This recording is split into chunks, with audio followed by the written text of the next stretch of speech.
ఇగో ముఖ్యమంత్రి రేవంత్ రెడ్డి అబ్బా అందాల భామలతోనే మొత్తం మీద వాళ్ళకి విందు ఏర్పాటు చేసిండంట. అయితే తనతో పాటు అయితే తన కూతురు కూడా ఉన్నట్టున్నది. మొత్తానికి అందాల పోటీల పేరుతో సర్కార్ అడ్డగోలుగా ఖర్చు చేస్తోంది. ఎవనియా ఈ పైసలన్నీ మన పైసలు ఖర్చు పెడతా ఉన్నారు వీళ్ళంతా.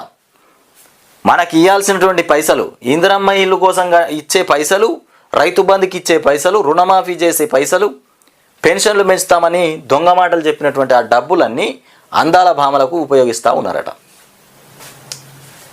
ఇక ఓవైపు రాష్ట్రానికి ఆదాయం వస్తలేదని, అప్పు కూడా పుడతలేదంటూనే మిస్ వరల్డ్ పోటీలకు 100 కోట్ల రూపాయలు ఖర్చు చేస్తున్నారన్న ఆరోపణలు, విమర్శలు వినిపిస్తున్నాయి.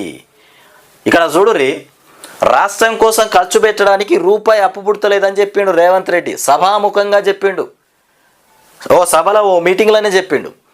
మరి చెప్పినప్పుడు ఈ